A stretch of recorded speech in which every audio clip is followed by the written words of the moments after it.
Welcome to our channel student station. இது வரைக்கும் நம்ம சேனலை சப்ஸ்கிரைப் பண்ணாதவங்க ப்ளீஸ் சப்ஸ்கிரைப் பண்ணுங்கள். இந்த வீடியோவில் 7th standard social science term 1 unit 1 sources of medieval India இந்த லெசனோட எக்ஸ்ப்ளனேஷன் பார்க்கலாம்.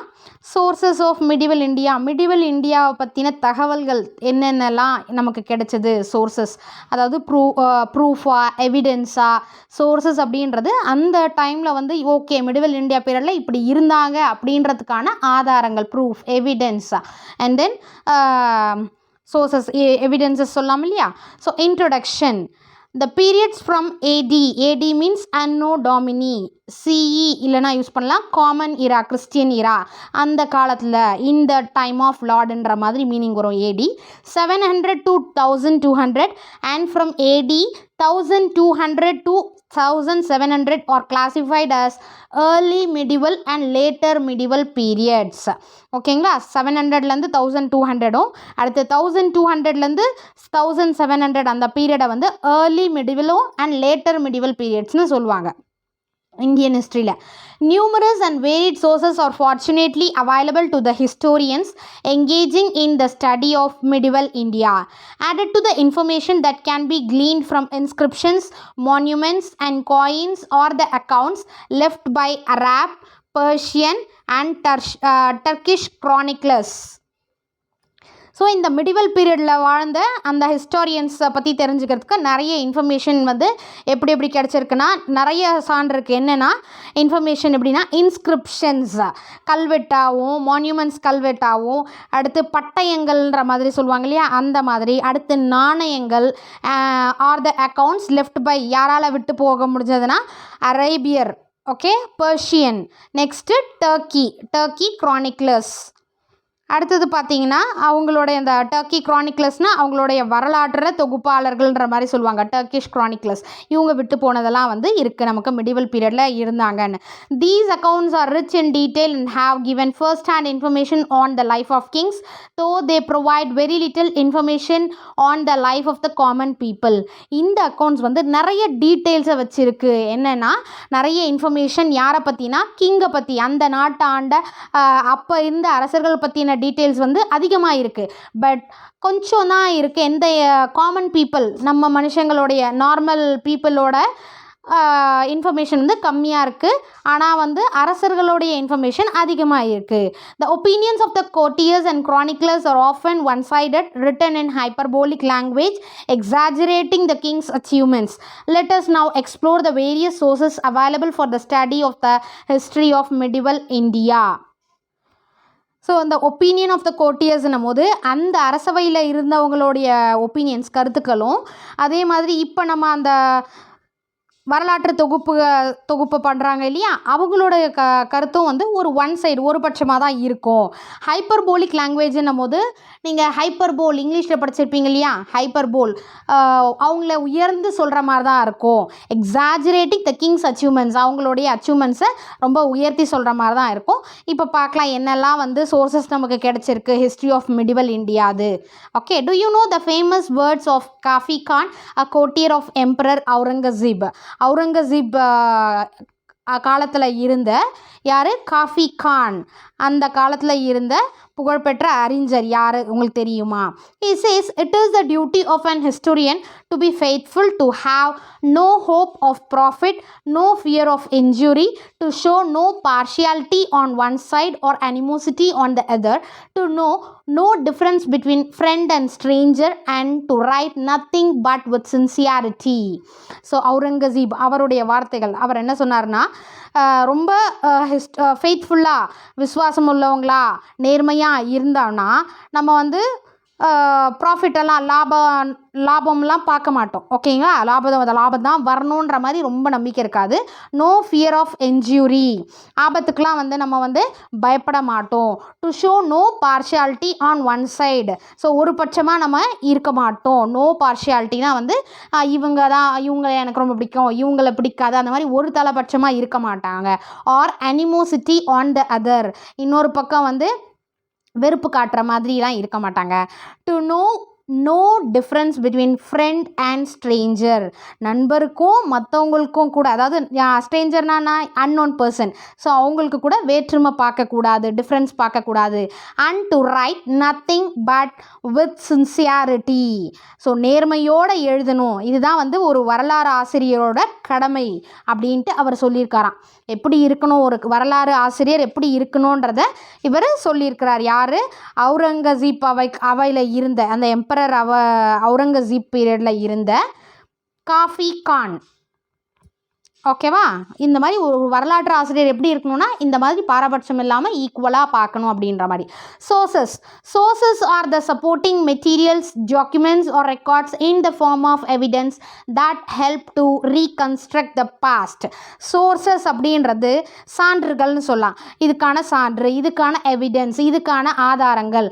ஸோ அதெல்லாம் வந்து நமக்கு சப்போர்ட்டிங் மெட்டீரியல்ஸ், டாக்குமெண்ட்ஸோ ரெக்கார்ட்ஸோ அந்த எவிடன்ஸ் வந்து பாஸ்ட்டை பற்றின ஒரு கன்ஸ்ட்ரக்ஷன் நமக்கு பண்ணுறதுக்காக, ரீகன்ஸ்ட்ரக்ட் பண்ணுறதுக்கு, நம்ம திரும்ப விவரங்களை சேகரித்து திறனாய்வு பண்ணுறதுக்காக சோர்சஸ் நமக்கு ஹெல்ப் பண்ணுது. கிளாசிஃபிகேஷன் ஆஃப் சோர்சஸ் பார்த்தீங்கன்னா 2 டைப்ஸ் இருக்குது. Primary sources and then secondary sources. First primary sources பார்க்கலாம். Primary sources. We examine the details of political, economic and socio-cultural development with the aid of sources. So அந்த காலத்தில் வந்து politicals எப்படி இருந்தது, economic condition எப்படி இருந்தது, அடுத்து கல்ச்சரல் லைஃப் இருக்குது, சொசைட்டியில் எப்படி இருந்தாங்க, இதெல்லாம் இந்த டெவலப்மெண்ட்லாம் மிடிவல் ஹிஸ்ட்ரியில் எப்படி இருந்ததுன்றதுக்கு நமக்கு இந்த சோர்சஸ் மூலியமாக தான் அவங்க கல்வெட்டுகள், அடுத்து காயின்ஸு, அடுத்து அவங்க எழுதின ஹிஸ்ட்ரி, அந்த பட்டயங்கள், இதெல்லாம் வச்சு தான் நம்ம வந்து தெரிஞ்சுக்க போகிறோம். ப்ரைமரி சோர்சஸ்ன்னு பார்த்தீங்கன்னா இன்ஸ்கிரிப்ஷன்ஸ், ஏதாவது கல்வெட்டில் அந்த பட்டயங்கள்னு சொல்லுவோம் இல்லையா, அந்த மாதிரி வச்சுருப்பாங்க இல்லையா அது. அடுத்து மான்யூமெண்ட்ஸ், நினைவு சின்னங்கள், அடுத்து நாணயங்கள், coins and the information available in them. Primary சோர்சஸில் இதெல்லாம் தான் வரும், inscriptions, monuments and coins. Secondary sources பார்த்தீங்கன்னா லிட்ரரி ஒர்க்ஸ், அவங்க எழுதின இலக்கியங்கள். அடுத்து இலக்கியம்னா நம்ம தமிழ்லலாம் வரும் இல்லையா, அந்த காலத்தில் எந்த அரசர் வந்து இப்படி இருந்தார், இதை வந்து அதிகமாக பண்ணார், அவர் வந்து இவ்வளோ வெற்றி பெற்றார், இல்லை தமிழை ஏற்றி பேசினார், அந்த மாதிரி லிட்ரரி ஒர்க்ஸ். தென் க்ரானிக்கல்ஸ்ன்றது இந்த கால வரிசைப்படி சொல்லுவாங்க இல்லையா, அந்த மாதிரி. அடுத்து ட்ராவலாக்ஸ், அடுத்து பயோகிராஃபிஸ் அண்ட் ஆட்டோபயோகிராஃபிஸ். ட்ராவலாக்ஸ்னால் அந்த பயணத்தை பற்றிலாம் குறிப்பு எழுதி வைப்பாங்க இல்லையா, அது.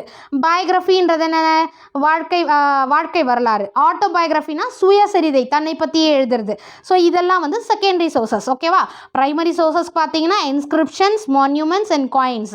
செகண்டரி சோர்சஸ் பார்த்தீங்கன்னா literary works, chronicles, travelogues, biographies, autobiographies. இந்த ரிட்டனாக வரது எல்லாமே வந்து செகண்டரி சோர்சஸில் வருது. ஃபஸ்ட்டு இன்ஸ்கிரிப்ஷன்ஸ்னு எடுத்துட்டிங்கன்னா பொறிப்புகள், அந்த பட்டயங்கள் என்னெல்லாம் வந்து இது பண்ணி வச்சுருக்காங்கன்னு பார்க்கலாம். அதை பாருங்கள், இதுதான் இன்ஸ்கிரிப்ஷன்ஸ். இந்த ட்ராயிங்கில் இருக்குது பாருங்கள், rock inscriptions.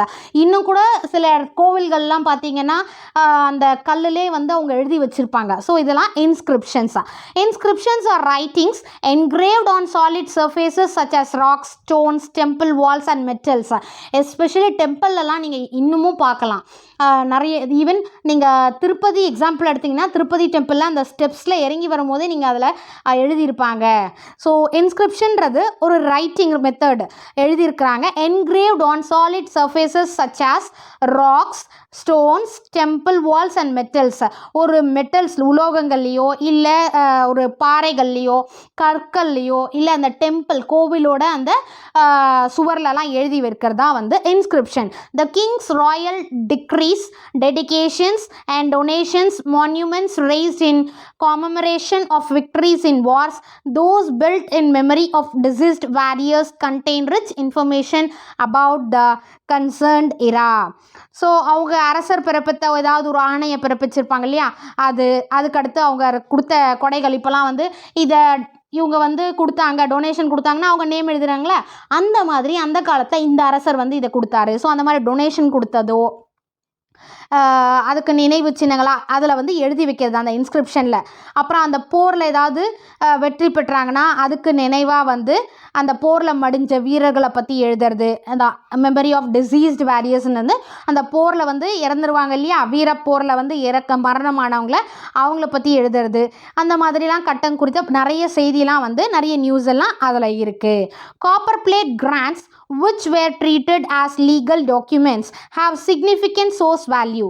The Islamic Persian practices and the relatively high cost of copper plates made palm leaf and paper cheaper alternatives from 13th century onwards. So என்னென்ன நம்ம தரோம் அப்படின்றத இப்போது டொனேஷன்ஸ் தரோம் இல்லையா, அந்த கொடைகள் வழங்குறதெல்லாம் அந்த காப்பர் பிளேட்டில் வந்து கொடுக்கறது வந்து லீகல் டாக்குமெண்ட்டாக அப்போ எடுத்துக்கிட்டாங்க. அதுதான் இப்போ லீகல் டாக்குமெண்ட். இப்போல்லாம் வந்து பாண்ட் அந்த மாதிரிலாம் சொல்லுவோம். ஸோ அப்போ வந்து காப்பர் பிளேட்டில் தான் வந்து அதை தான் லீகல் டாக்குமெண்ட்டாக எடுத்திருந்தாங்க. ஸோ இஸ்லாமிக் பர்ஷியன் ப்ராக்டிசஸ் வந்து இதை கொண்டு வரும்போது அதோட காஸ்ட் வந்து அதிகமாக இருந்தது அப்போது. அதனால் என்ன பண்ணாங்க, அதை சீப்பராக ஆக்கிறதுக்காக பனையோலை மெத்தடு, பாம் லீஃப் மெத்தடோ அடுத்து பேப்பர்லையும் எழுத ஆரம்பித்தாங்க. அதுக்கு ஆல்டர்னேட்டாக 13th செஞ்சுரியிலேருந்து அதுக்கு ஆல்டர்னேட்டாக வந்து இதை பாம் லீஃபோ அண்ட் பேப்பரும் யூஸ் பண்ண ஆரம்பித்தாங்க. பாருங்கள், ராக் இன்ஸ்கிரிப்ஷன் பிக்சர் கொடுத்துருக்காங்களா. Next, several copper plate grants issued during the later Chola period 10th to 13th century record gift to individual priests or teachers who were Hindu, Buddhist or Jaina, or to persons of eminence. Both the giver and the receiver are very elaborately described. By contrast, most stone inscription differ in their content. So அதுக்கப்புறம் வந்து சோழர்கள் காலத்தில் வந்து எந்த பீரியட்னா 10th to 13th செஞ்சுரியில் நிறைய செப்பு பட்டயம் சொல்கிறாங்க இல்லையா, அதை வந்து ஹிந்துக்கு, புத்திஸ்ட்க்கு, ஜெயினிஸ்க்கு கொடையாக கொடுத்தாங்க. ஓகே, ஒரு கிஃப்டாக கொடுக்க ஆரம்பித்தாங்க அந்த செப்பு பட்டயங்களை. ஸோ அதை கிஃப்டாக கொடுத்தாங்க இல்லையா, அதை யார் கொடுத்தாங்க, யார் வாங்கினாங்கன்றதையும் வந்து அதில் வந்து மென்ஷன் பண்ணியிருக்காங்க. Both the giver and the receiver அதில் வந்து சொல்லியிருக்காங்க. அடுத்தது, by contrast most stone inscription differ in their content. So அதில் வந்து சில டிஃப்ரென்சஸ் இருக்கலாம். அந்த டொனேஷன் கொடுத்தவங்களத பற்றி அதிகமான இன்ஸ்கிரிப்ஷன்ஸ் இருக்கும். இந்த பாருங்கள், காப்பர் பிளேட் இன்ஸ்கிரிப்ஷன் இதுதான். அந்த செப்பு பட்டயம்னு சொல்லுவோம் இல்லையா, இதுதான் காப்பர் பிளேட் இன்ஸ்கிரிப்ஷன். ஸோ இதுதான் ரொம்ப காஸ்ட்லினாங்க. In stone inscription the beneficiaries of a donor is recorded. So stone கல்வெட்டுகள்லாம் இருக்கு இல்லையா, அந்த இன்ஸ்கிரிப்ஷன்ஸில் வந்து யார் கொடுத்தவங்களை பற்றி ரெக்கார்டு இருக்குது, என்னென்னன்ற ரெக்கார்ட்ஸ்லாம் இருக்குது. The major focus is upon the giver. So யார் கொடுக்குறாங்க அப்படின்றது தான் வந்து மெயின் ஃபோக்கஸாக இருப்பாங்க. அதை கொடுக்குறவங்க, தானம் தரவங்க, அவங்களோட நேம் தானே மெயின். அந்த மாதிரி கொடுக்குறவங்களோட நேம் இருக்கும். Thiruvalangadu plates of Rajendra Chola first and Anbil plates of Sundara Chola are notable examples. இதுக்கு எக்ஸாம்பிள் பார்த்தீங்கன்னா, அவர் ராஜேந்திர சோழா வந்து திருவலங்காடு பிளேட்ஸ் அது அவங்களும், அடுத்து Anbil plates of Sundara Chola. So இதெல்லாம் ஸ்பெசிஃபை பண்ண வேண்டியது, இது எக்ஸாம்பிள்ஸ். அதுக்காக Uthiramerur inscriptions in Kanchipuram district provide details of the way in which the village administration was conducted. So Uthiramerur inscriptions அதோடைய அந்த செப்பு பட்டயம் இருக்கு இல்லையா, உத்திரமேரூர் இன்ஸ்கிரிப்ஷன் பற்றி காஞ்சிபுரம் டிஸ்ட்ரிக்டில் எப்படி இருந்தாங்க, அவங்களுடைய வில்லேஜ் கிராமத்துக்கு எப்படி நிர்வகித்தாங்க அப்படின்றது விவரங்களை வந்து நமக்கு ரெக்கார்ட்ஸ் அதில் இருக்குது. Various types of lands gifted by the Chola kings are known from the inscriptions and copper plates. So சோழர்கள் கொடுத்தாங்க இல்லையா நிறைய டொனேஷன்ஸ், அதாவது கல்வெட்டா, இன்ஸ்கிரிப்ஷனாக, கல்வெட்டு மாதிரி இல்லை செப்பு பட்டயங்கள், அது மூலயமா நம்ம என்னெல்லாம் தெரிஞ்சுக்கிறோன்னா, வேளாண் வகை லேண்ட் ஆஃப் நான் பிராமின் ப்ரொப்ரைட்டர்ஸ். வேளாண் வகை வந்து லேண்ட் ஆஃப் நான் பிராமின் ப்ரொப்ரைட்டர்ஸ். பிராமணர், அதாவது பிராமின்ஸ் இல்லாத இருக்கிறாங்க இல்லையா, அவங்களுக்கு என்னென்ன நிலம்லாம் சொந்தம் அப்படின்றதும். அடுத்து பிரம்மதேயம். ஓகே, பிரம்மதேயா லேண்ட் கிஃப்டட் டு பிராமின்ஸ்க்கு கொடுத்துருக்காங்க இல்லையா கிஃப்டா லேண்டை, அதுதான் பிரம்மதேயா இன்ஸ்கிரிப்ஷனில் இருக்குது அந்த காப்பர் பிளேட்ஸில். Shalabhoga land for the maintenance of a school. ஒரு ஸ்கூலை வந்து எப்படி பராமரிக்கிறாங்க, அதனால் அதுக்காக வழங்கப்பட்ட நிலத்தை பற்றின குறிப்புகள் அதில் இருக்குது. அடுத்து devadana land gifted to temples. கோவிலுக்கு கொடையாக கொடுத்துருக்காங்க இல்லையா நிலங்கள், அதுதான் devadana. Pallichchandam land donated to Jaina institutions, அந்த சமணர்கள் சமய நிறுவனங்களுக்கு கிஃப்டாக கொடுத்தாங்க இல்லையா, அதுக்கான நிலங்கள் தான் வந்து பள்ளிச்சந்தன். ஸோ வேளாண் வகை வந்து லேண்ட் ஆஃப் நான் பிராமினர் அல்லாத இருக்கிறவங்களுக்கு சொந்தமான நிலம். பிரம்மதேயா வந்து லேண்ட் கிஃப்டட் டு பிராமின்க்கு கிஃப்டாக கொடுத்த நிலங்கள். ஷலபோகான்றது மெயின்டெனன்ஸ் ஆஃப் ஸ்கூல் பராமரிக்கக்கூடிய அந்த நிலங்கள், கல்வி நிலையங்கள். அடுத்து தேவதனா வந்து லேண்ட் கிஃப்டட் டு டெம்பிள்ஸ், கோவிலுக்கு கொடையாக வழங்கப்பட்ட நிலங்கள். Pallichchandam land donated to Jaina institutions, அந்த சமண சமய நிறுவனங்களுக்கு அளிக்கப்பட்ட நிலங்களை பற்றி சொல்கிறாங்க அந்த இன்ஸ்கிரிப்ஷன்ஸ்லாம். அடுத்து மான்யூமெண்ட்ஸ் பார்த்திங்கன்னா temples, palaces, mosques, tombs, forts, minas and minarets are called by the collective name monuments. கோவிலோ பேலஸ்னா அரண்மனை, அடுத்து மசூதி கல்லறை, அடுத்து கோட்டைகள், மினார்ஸ்னா கோபுரங்கள், மினாரெட்ஸ் அந்த ஸ்தூபாஸ்லாம் சொல்லுவோம் இல்லையா, இந்த மாதிரி கட்டடங்கள் நினைவு சின்னங்கள்லாம் வந்து எந்தெந்த வகை அந்த நினைவு சின்னங்கள் வகையை வந்து சார்ந்தது by the collective name monuments-னு கலெக்டடாக வந்து மான்யூமெண்ட்ஸ்னு சொல்கிறாங்க. அடுத்தது இது பாருங்கள், தில்வாரா டெம்பிள் மவுண்ட் அபு, இது ஒரு monument. The Sultans of Delhi introduced a new type of architecture. The monuments they built had arches, domes and minarets as the main features. So டெல்லியில் இருக்க சுல்தான் காலத்தில் வந்து எப்படின்னா ஒரு புதிய வந்து ஆர்கிடெக்சர் முறையை வந்து ஃபவுண்ட் பண்ணாங்க, ஒரு புதுசாக கட்டடக்கலையை வந்து இன்ட்ரடியூஸ் பண்ணாங்க. த மான்யூமெண்ட்ஸ் தே பில்ட், அவங்க வந்து எப்படி கட்டினாங்க அப்படின்னா ஆர்ச்சஸ்னால் நம்ம வளைவாக வரும் இல்லையா, அந்த ஆர்ச் அப்படின்ற மாதிரி. ஸோ அந்த மாதிரி வளைவாக இருக்கிற அந்த ஆர்ச்சு. அடுத்து டோம்ஸ் அண்ட் மினாரெட்ஸ். டோம்னா வந்து ஒரு மாதிரி டோம் ஷேப்டு அந்த கோபுரம்லாம் இருக்கும் இல்லையா, அந்த மாதிரி. அடுத்து குவி மாடம்லாம், இதெல்லாம் வந்து அந்த கால கட்டடக்கலையில் main features. The inscriptions in these monuments contain rich information. இந்த இன்ஸ்கிரிப்ஷன்லாம் வந்து நிறைய இன்ஃபர்மேஷன் அதில் இருக்குது. Which can be use to construct history. So இது மூலியமாக அந்த வரலாறில் வந்து நம்ம அவங்க சுல்தான் காலத்தில் இருந்த அந்த கட்டடக்கலையை பற்றி தெரிஞ்சுக்கலாம். த medieval Khajuraho monuments, Madhya Pradesh and temples in Konark, Odisha and Dilwara, Mount Abu, Rajasthan constitute valuable sources to understand the religion-centered cultural evolution in northern India. So அந்த காலத்தில் வந்து எங்கன்னா மத்திய பிரதேஷில் இருந்த காஜுராஹோ டெம்பிளோ, அடுத்து ராஜஸ்தானில் வந்து தில்வாரா, அடுத்து ராஜஸ்தான் தில்வாரா, கொனார்க் டெம்பிள் ஒடிஷா, இந்த கோவில்லாம் வந்து நார்தர்ன் இந்தியாவில் வந்து இந்த ரிலீஜியன் பேஸ்டு இருக்கு இல்லையா, அந்த சமயத்தை சார்ந்த மையமாக கொண்ட அந்த பண்பாட்டை வந்து அந்த வளர்ச்சியை வந்து தெரிஞ்சுக்கலாம் நம்ம அந்த டெம்பிள்ஸ் மூலியமாக. நெக்ஸ்ட்டு பார்த்தீங்கன்னா டெம்பிள்ஸ் இன் தஞ்சாவூர், பிரகதீஸ்வரர், கங்கை கொண்ட Cholapuram and Darasuram symbolize the magnificent structures the later Cholas built in Tamil Nadu. Vitala and Virupaksha temples at Hampi similarly speak of the contribution of Vijayanagara rulers 15th century.